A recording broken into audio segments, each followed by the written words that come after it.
പുറംകോൺ. ത്രികോണം ABC വരക്കാം. അപ്പോൾ ഈ ത്രികോണത്തിലെ ഏതെങ്കിലും ഒരു വശം നീട്ടി വരക്കാം. ഞാനിവിടെ BC എന്ന് പറയുന്ന വശമാണ് നീട്ടി വരക്കുന്നത്. അപ്പോൾ BC എന്ന് പറയുന്ന വശം നീട്ടി വരച്ചു. അതിന് D എന്ന് പേര് കൊടുത്തു. ഇപ്പോൾ നമുക്ക് ത്രികോണത്തിൻ്റെ പുറത്ത് എന്ത് ചെയ്ത് ഒരു പുതിയ കോൺ കിട്ടി. കോൺ ACD. കോൺ ACD എന്ന് പറയുന്ന ഒരു പുതിയ കോണ് കിട്ടി. ഈ കോണിനെയാണ് നമ്മൾ പറയുക പുറംകോൺ അഥവാ ബാഹ്യകോൺ. പുറംകോൺ അഥവാ ബാഹ്യകോൺ. അതായത് ത്രികോണത്തിൻ്റെ പുറത്ത് കിട്ടിയ ഈ കോണിനെ പറയുന്ന പേരാണ് പുറംകോൺ. അപ്പോൾ ഇതേ C എന്ന് പറയുന്ന മൂലയിൽ നോക്ക്, ത്രികോണത്തിൻ്റെ അകത്തും ഒരു കോണില്ലേ? അകത്തുണ്ട് പുറത്തുണ്ട്. ഈ അകത്തുള്ള കോണിനെ നമ്മൾ പറയും അകക്കോൺ. അപ്പോൾ കോൺ ACB. കോൺ ACB അകക്കോണാണ്. കോൺ ACD പുറംകോണാണ്. ഈ രണ്ട് കോണുകൾക്കും എന്തെങ്കിലും പ്രത്യേകത ഉണ്ടോ? ഇവ രണ്ടും രേഖീയ ജോഡികളാണ്. അപ്പോൾ രേഖീയ ജോഡികൾ എന്ന് പറഞ്ഞു കഴിഞ്ഞാൽ രണ്ടും കൂട്ടിയാൽ നമുക്ക് എന്ത് കിട്ടണം?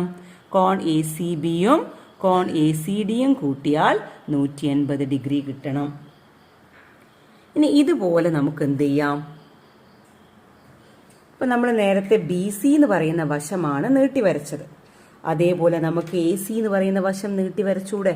അപ്പോൾ AC എന്ന് പറയുന്ന വശം നീട്ടി വരച്ചു കഴിഞ്ഞാൽ ഇവിടെ E എന്ന് ഞാൻ പേര് കൊടുത്തു. അപ്പോൾ മറ്റൊരു പുറംകോൺ കിട്ടിയില്ലേ? BCE.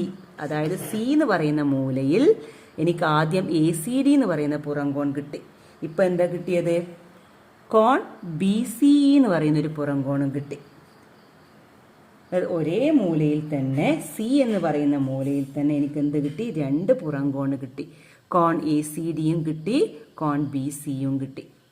കോൺ ACD, കോൺ BCE ഇവ തമ്മിൽ എന്തെങ്കിലും ബന്ധമുണ്ടോ? നോക്കിയേ നിങ്ങൾ.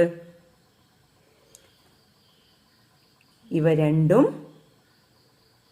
തുല്യമാണ്. എന്താ കാരണം? ഇവ എതിർകോണുകളാണ്. കോൺ ACDയും കോൺ BCയും എതിർകോണുകളാണ്. അതുകൊണ്ട് ഇവ രണ്ടും തുല്യമായിരിക്കും. അതായത് കോൺ ACD സമം കോൺ BCE ആയിരിക്കും. അപ്പം നമുക്ക് എന്ത് പറയാം ഇവിടുന്ന്? ഒരു ശീർഷത്തിലെ രണ്ട് പുറംകോണുകളും തുല്യമായിരിക്കും. നമ്മൾ ഇങ്ങനെ വരച്ചു കഴിഞ്ഞാലും അതുപോലെ AC എന്ന് പറയുന്ന വശം നീട്ടി വരച്ചാലും കിട്ടുന്ന ഈ രണ്ട് പുറംകോണുകൾ എന്തായിരിക്കും? തുല്യമായിരിക്കും. ഒരു ത്രികോണത്തിൻ്റെ 3 മൂലകളിലും പുറംകോണുകൾ വരയ്ക്കുക. അപ്പോൾ ആദ്യം നമ്മൾ എന്ത് ചെയ്യുക? ഒരു ത്രികോണം വരയ്ക്കുക.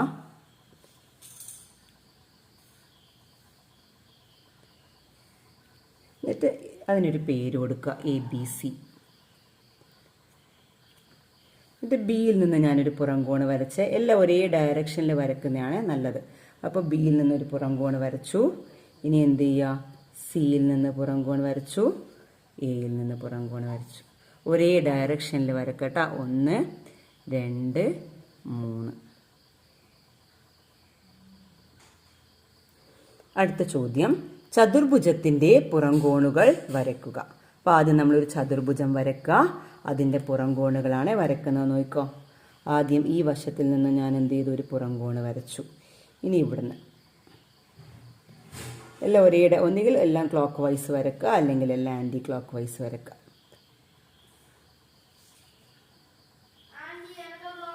ഇപ്പോൾ പുറംകോണുകൾ വരച്ചു. ഞാൻ ചതുർഭുജത്തിലെ പുറംകോണുകൾ വരച്ചു. ഇതുപോലെ നമുക്ക് എന്ത് ചെയ്യാം? പഞ്ചഭുജത്തിലെ പുറംകോണുകളും വരക്കാം. അത് നിങ്ങൾ ചെയ്തു നോക്കണം. ഒരു പഞ്ചഭുജത്തിൻ്റെ പുറംകോണുകൾ വരയ്ക്കുക.